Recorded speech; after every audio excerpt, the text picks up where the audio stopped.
say the left hand, it drop mountains. They say the right hand, be slaying dragons. The Untouchable True School Sports Empire proudly presents something the boxing games are missing. Hey, what's going on? It's your boy BT. I came here to talk some boxing with the thousands of True School Sports subscribers. All right, so really intriguing story here because it ties into things that I've been saying about Oscar Collazo recently. And now you guys know, if you've been following any of my Oscar Collazo content, what I've been saying about him over the years. I think highly of him. I think he's one of the best fighters out there. I think he's definitely one of the stars of the lighter weight categories, and he deserves to get paid a lot of money for the skills that he's been showing, right? So Oscar, pay that man what he's worth and then some, because I think he's a damn good fighter, right? But I pushed back a little bit because I felt like the powers that be have given Oscar Collazo pound for pound status prematurely. He fights at 105 pounds. There's not a deep pool of talent in that weight class. And I feel like in order for you to have consideration fighting in that weight category for pound for pound, you got to be clearing out your weight class. And he has not done that. Yes, he's beaten some good fighters. He beat Melvin Jerusalem. He beat the champion from Thailand, right? But he hasn't fought Pedro Taduran, right? And I've been saying that's the fight. If you want to get pound for pound, if you want to get real pound for pound consideration, if you really want to be pound for pound, you got to fight Pedro Taduran, right? Because he's the Filipino you haven't fought. He's the champion you haven't fought. And funny enough, it ain't just me saying this. Because Melvin Jerusalem, who, by the way, is a very good fighter. Shout out to Melvin Jerusalem. I'm a fan of Melvin Jerusalem. He's become champion again. Oscar Collazo already beat him a couple years ago, right? And Oscar Collazo has decided to fight him again. His next fight is going to be against him again. And Melvin Jerusalem has uttered the sentiments, and he stated himself that Oscar Collazo is in fact scared of Pedro Taduran. Here's what he said, and I quote: Oscar Collazo was scared of Pedro Taduran. He said he would fight me first, so it would be an easy win.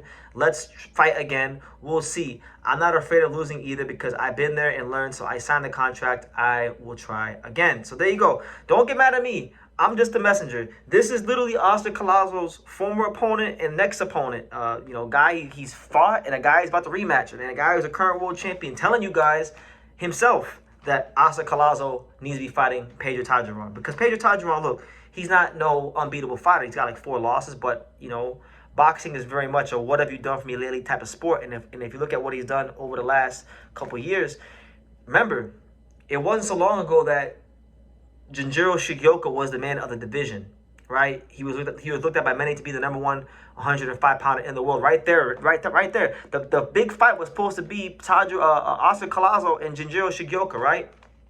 But that was not to be because Jinjiro Shigeoka, he ran into Pedro Taduran. When they fought the first time, Pedro stopped his ass in 9 rounds and was too big, too strong, too good for Jinjiro Shigeoka. Now, the second time they fought the rematch, I was there. It was the co-main event to the Angel Leo Tomoe Kameda out there in Osaka, Japan. I was there.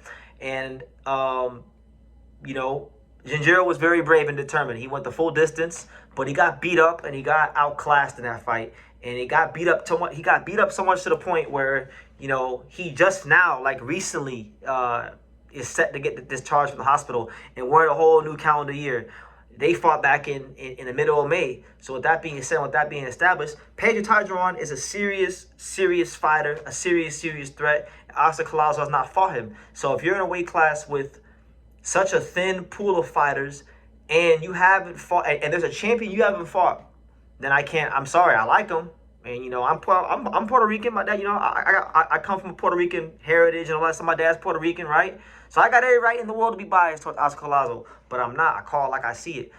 Him being top 10 pound is premature, and you got Melvin Jerusalem himself calling out Oscar Collazo for not fighting Pedro Taduran and even fighting him. So ain't that crazy? Ain't that crazy how that works? I don't want to down the Melvin Jerusalem fight. Melvin Jerusalem is a good fighter. He's definitely a worthy opponent. He's an explosive, like many Filipinos, very explosive fighter. He's one of these fighters where if Oscar Collazo isn't careful, we may not have to worry about Oscar Collazo fighting Pedro Taduran because he might just get knocked out. A lot of the Filipino boxing fans that come to my channel, they say that Melvin Jerusalem wasn't given a fair shake in the first fight with Collazo because you know, he didn't have, get proper amount of time to acclimate, and there was jet lag and things like that, which of course Oscar Collazo has no control over. But that being said, you know, he's gonna get more time to prepare this time, and yeah, and we've seen Oscar Collazo, you know, in his in the last couple of fights. I think it was when he fought. I think it was when he fought Rene, I can't remember if it was Renes Gutierrez or Gerardo Zapata, but in one of his most recent fights, I saw him get hurt. You can't hit him, you can't hurt him. And my thing is, if Melvin Jerusalem can get to him, if Melvin Jerusalem can land the kind of shots he wants to land, you know, like I said, we may have to worry about Oscar Collazo versus Pedro Taduran. It's crazy because you had two Japanese fighters that were, you know, champions in the brothers Yudai Shigeoka and Jinjiro Shigeoka. They both lost to two Filipinos. So now, you know, if Oscar Collazo ain't careful, the fight of the division might become Taduran versus Jerusalem, the Filipino 105-pound super fight. But nonetheless, I don't want to ramble too long, guys. I just want to let you guys know that BT, I'm not a hater. And even Oscar Collazo's own opponent is saying that he should be fighting Pedro Taduran. So ain't that crazy how life works? Ain't that crazy how God works? Sometimes BT just knows what he's talking about, and even the opponents of Collazo agree. And really, like, Jerusalem doesn't have any reason to agree with me, or even say that about Oscar Collazo, but it's just the truth. Like, bro, you already fought Melvin. You beat Melvin. Fight Pedro Taduran. I have zero doubt that Pedro would fight Oscar Collazo if he got a real offer to fight Oscar Collazo. But you know, Golden Boy Promotions, they're trying to build him up into a star, and alongside Miguel Cotto as well. And with that being said, you know, they're not gonna go next to the Danger Man until they have to. You know, it's very possible Oscar Collazo may never fight Pedro Taduran. You know, he might just go to 108 pounds, fight Rene Santiago. So we'll see what happens. But for documentation purposes, I'm letting y'all know what happened. I'm letting y'all know what Melvin Jerusalem himself said. You know. So anyway, let me know what you guys think in the comments down below. Do you guys think that Oscar Collazo is ducking Pedro Taduran? And how do you think the fight would go if they did fight? Leave your comments down below. Make sure you guys take the time to subscribe. And like I say in every single one of these videos, you can love me or you can hate me.